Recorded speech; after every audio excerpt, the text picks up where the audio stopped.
नमस्कार, आप देख रहे हैं न्यूज चक्र। मैं अभिसार शर्मा।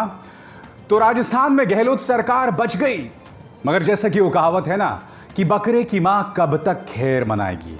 अरे भैया, भेड़िए के सामने तुम मेमने रख दोगे तो भेड़िया उसे पुचकारेगा थोड़े ना। अब मैं ये नहीं कह रहा हूं कि भारतीय जनता पार्टी भेड़िया है। भारतीय जनता पार्टी कहां से भेड़िया हो सकती है? भारतीय जनता पार्टी तो बैल है। नहीं, बैल के तो सींग होते हैं। हां, भारतीय जनता पार्टी गाय है, और गाय सबकी माता है, और माता के भक्तों को कुछ नहीं आता है। बहरहाल, हकीकत यह है दोस्तों कि अशोक गहलोत सरकार बच गई हो, मगर सवाल वही बना हुआ है, कितने दिनों तक बच गई है। और सवाल आज हम बहुत ही विस्तृत अंदाज में इस पूरे मामले का पोस्टमार्टम करने वाले हैं।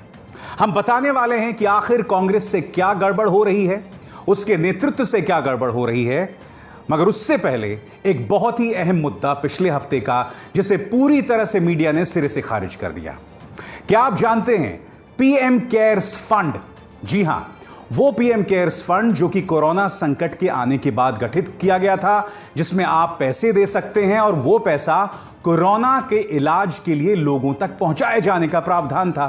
क्या आप जानते हैं कि पीएम केयर्स फंड एक अंधा कुआं बना हुआ है, जिसके सामने खड़े होकर आप चीखते रहें, मगर आपको यह नहीं पता कि आपकी आवाज कहां तक जाएगी।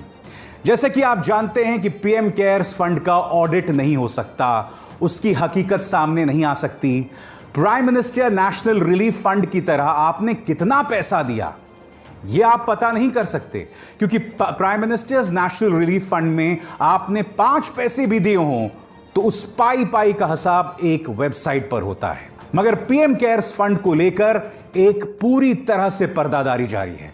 खबर क्या है जो आपके स्क्रीन पर? लोक लेखा कमेटी यानी कि पीएसी कोरोना वायरस को लेकर सरकार द्वारा उठाए गए कदमों और इस संकट से निपटने के लिए बनाए गए पीएम केयर्स फंड की जांच नहीं करेगी।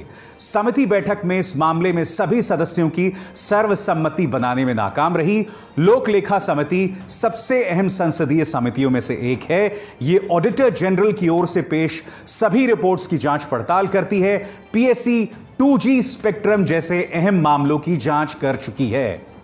जी हां, जैसा कि आप जानते हैं कि पीएसी या फिर लोक लेखा समिति का मकसद यही है कि अगर किसी तरह का कोई गड़बड़ झाला हो, उसकी जांच हो। 2G मामले की भी जांच यहां पर हुई थी। वो 2G मामला जिस पर सवार होकर भारतीय जनता पार्टी सत्ता में आई थी। तो आज हम ये सवाल पूछ रहे हैं कि आखिर लोक लेखा समिति इसकी जांच क्यों नहीं कर सकती। हम आपको बता दें कि लोक लेखा समिति के अध्यक्ष अधीर रंजन चौधरी ने क्या कहा है।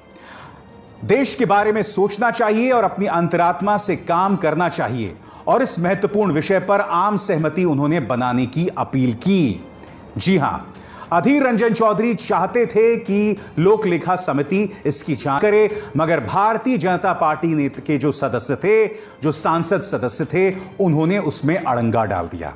अब मैं आपको बताना चाहता हूं कि इस मुद्दे में भूपेंद्र यादव, जो कि बीजेपी के नेता और सांसद हैं, उन्होंने क्या कहा। पीएम केयर्स की फंडिंग संसद द्वारा स्वीकृत नहीं है, और इस वजह से लोक लेखा समिति इस मामले की जांच नहीं कर सकती। एक बात मैं समझ नहीं पा रहा हूं, इसका ऑडिट नहीं हो सकता, लोक लेखा समिति इसकी जांच नहीं कर सकती। आखिर भारतीय जनता पार्टी क्या छुपाना चाह रही है, और वो भी एक ऐसे मौके पर, और वो भी एक ऐसे मुद्दे पर जिसका सीधा ताल्लुक कोरोना वायरस से। इसको लेकर क्या पारदर्शिता नहीं होनी चाहिए? यह पारदर्शिता की कमी आखिर क्यों है? किस बात की पर्दादारी है? और अब न्यूज चक्र में हम बात करने वाले हैं राजस्थान संकट की। आपके सामने 3 चेहरे इस वक्त: सचिन पायलट, अशोक गहलोत और कांग्रेस अध्यक्ष सोनिया गांधी। मैं इस तस्वीर में कांग्रेस के नेता राहुल गांधी को भी शामिल करना चाहूंगा, क्योंकि बेशक वो पार्टी के अध्यक्ष नहीं हैं, मगर पार्टी के तमाम बड़े मामलों में इनका दखल रहता है। आज इन तीनों पक्षों से कुछ सवाल किए जाने चाहिए, और इन सवालों के जरिए आप समझेंगे कि दरअसल दिक्कत क्या है। सबसे पहले आपके स्क्रीन पर सचिन पायलट, और सचिन पायलट से मेरे ये सवाल एक एक करके। जैसे कि आप जानते हैं कि सचिन पायलट राजस्थान के उप मुख्यमंत्री रहे हैं। न सिर्फ उप मुख्यमंत्री रहे हैं, बल्कि इनके पास 2 विभाग भी हैं। अगर उन्हें लगता है कि उन्हें मुख्यमंत्री बनाया जाना चाहिए तो उन्हें इस बात का प्रमाण पेश करना चाहिए कि उनके पास 50% से ज्यादा विधायकों का समर्थन हासिल है। यह मौका उन्हें 2018 में भी मिला था, मगर तब भी वो इस बात को प्रमाणित नहीं कर पाए थे। ऐसे में अगर आप मुख्यमंत्री पद की महत्वाकांक्षा पालते हैं तो क्या यह जायज है? क्या आपके पास विधायकों का समर्थन हासिल है? इसके अलावा साल 2013 से आपके पास राजस्थान प्रदेश अध्यक्ष पद की कमान भी रही है। तो ऐसे में अगर आप ये सोचते हैं कि आपको मुख्यमंत्री भी बनाया जाए तो ये लालच नहीं तो क्या है? ये ब्लैकमेल नहीं तो क्या है? क्योंकि आपको इस बात के प्रमाण पेश करेंगे कि आपके पास वाकई अधिकतर विधायकों का समर्थन हासिल है। इसके बाद कुछ और मुद्दे। अगर वो समर्थन के बगैर मुख्यमंत्री की कुर्सी चाहते हैं तो कहीं ना कहीं उनकी छवि एक सत्ता के लालची नेता के तौर पर होती जा रही है। यही नहीं, अगर कोरोना संकट के बीचों बीच सचिन पायलट गहलोत सरकार को अस्थिर कर रहे हैं तो कहीं ना कहीं वो कोरोना संकट के दौरान राज्य में अफरा तफरी का एक माहौल पैदा करना चाहते हैं। और हम ये ना भूलें कि गहलोत सरकार के भीलवाड़ा मॉडल की तारीफ देश दुनिया में होती रही है। तो ऐसे में सचिन पायलट इस सवाल का जवाब भी दें कि आखिर वो इस मौके पर क्यों अशोक गहलोत सरकार को अस्थिर करना चाहते हैं। ये भी ना भूलें, सचिन पायलट की उम्र 42 साल की है। जी हां, उनके पास अभी काफी वक्त पड़ा है, मुख्यमंत्री बनने का काफी वक्त पड़ा है। इसलिए ऐसे में अगर वो मुख्यमंत्री पद की महत्वाकांक्षा पालते हैं तो उन्हें जमीनी हकीकतों पर गौर करना पड़ेगा। सचिन पायलट कहीं ना कहीं इस शख्स यानी ज्योतिरादित्य सिंधिया से भी सीख लें। ज्योतिरादित्य सिंधिया बेशक राज्यसभा में प्रवेश कर चुके हों, मगर बीजेपी में जाकर उनकी क्या हालत हो गई है वो आप उनके इस भाषण से पता लगा सकते हैं। ये सेवा भाव कोई खरीदा नहीं जा सकता। कमलनाथ जी और दिग्विजय सिंह जी, ये या तो आपके दिल में है या नहीं है। ये दिखावे का खेल नहीं होता, ये अंतरात्मा का खेल होता है। ये भाषण देने से नहीं होता, ये जमीन पर काम करने से होता है। ये उड़न खटोले के रोटर ब्लेड के धूल से नहीं होता, ये धूल खाने से होता है। सुना आपने? अब सिंधिया साहब बिल्कुल नरेंद्र मोदी जी की नकल करने की कोशिश कर रहे हैं। कभी आपने ज्योतिरादित्य सिंधिया को इस तरह की बयानबाजी करते देखा है? मैं ये नहीं समझ पाता हूं कि बीजेपी जाके आखिर नेताओं को हो क्या जाता है। तो ये बात तो थी सचिन पायलट की। अब कुछ सवाल और कुछ मुद्दे मुख्यमंत्री अशोक गहलोत के सामने।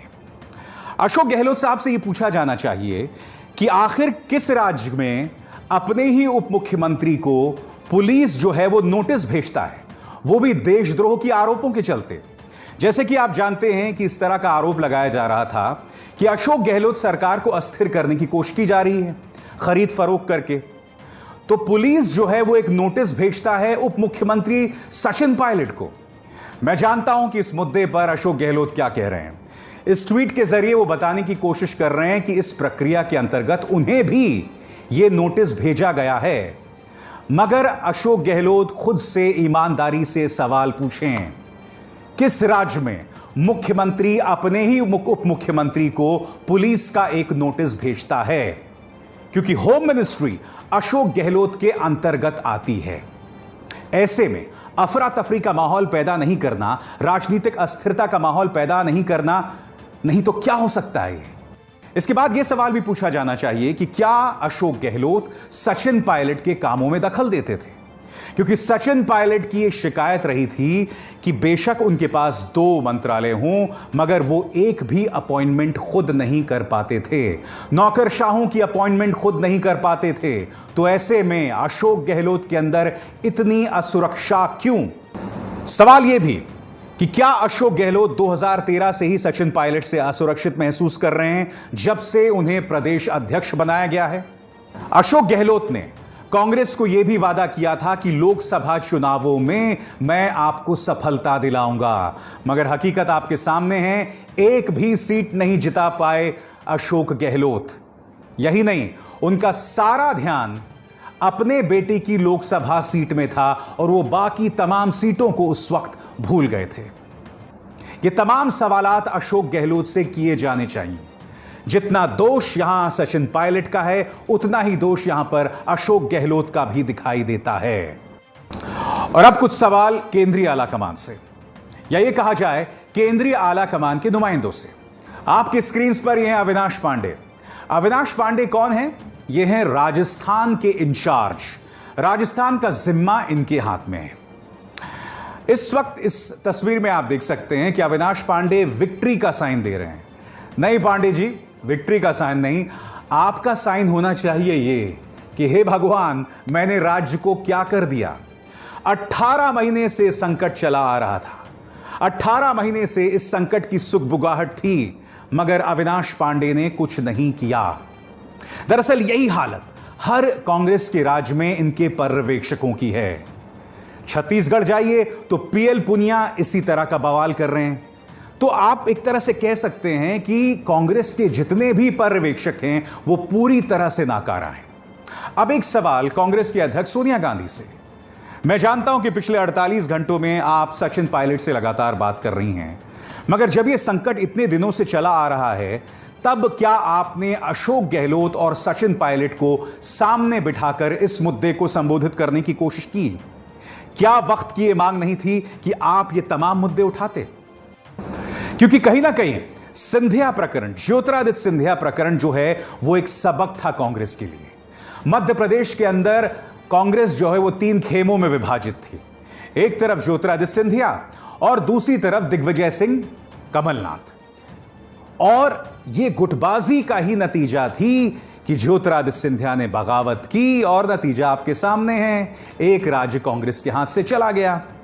क्या इन सवालों का जवाब कांग्रेस अध्यक्ष देंगी?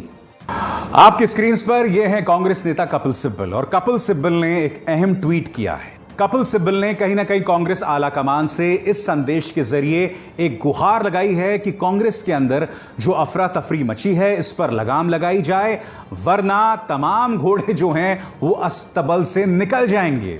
और हो भी रहा है, क्योंकि एक एक करके कांग्रेस अपने राज्य गंवाती जा रही है, अपनी अनिश्चितता के चलते, अपनी इसी गुटबाजी के चलते। आज मैं तमाम सवालात आपके सामने क्यों उठा रहा हूं? क्योंकि बहुत जरूरी है कि जब सत्ता में भारतीय जनता पार्टी जैसी पॉलिटिकल पार्टी हो जिसका मकसद किसी भी कीमत पर सत्ता हासिल करना हो, साम दाम दंड भेद से, जब भारतीय जनता पार्टी संवैधानिक मूल्यों को इस कदर कुचल रही हो, तो बहुत जरूरी है कि देश के अंदर एक सजग, एक मजबूत विपक्ष होना चाहिए। और कांग्रेस इस तरह का विपक्ष देने में पूरी तरह से नाकाम साबित हो रही है।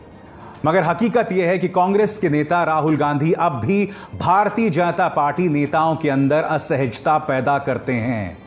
राहुल गांधी एक बयान देते हैं और पूरी की पूरी बीजेपी खड़ी हो जाती है उनका मुकाबला करने के लिए। ऐसे में बहुत जरूरी है कि कांग्रेस एक रणनीति के साथ आगे बढ़े, क्योंकि यह देश की जनता के साथ नाइंसाफी होगी अगर देश के सामने या विकल्प के तौर पर देश के सामने एक बहुत ही निकम्मा विपक्ष हो। क्या कांग्रेस इस बात पर गौर करेगी? दोस्तों, हिंदी में 2 कहावतें हैं, मौके पर चौका मारना और बहती गंगा में हाथ धोना। और इन दोनों कहावतों पर केंद्र की भाजपा सरकार को संपूर्ण विश्वास है। जी हां, एक ऐसे मौके पर जब अशोक गहलोत सरकार कुछ मुश्किल में है, केंद्र की भाजपा सरकार क्या करती है? क्या आप जानते हैं कि आज राजस्थान में कई ठिकानों पर इनकम टैक्स के रेड्स मारे गए? और ये इनकम टैक्स के रेड्स किन लोगों पर मारे गए?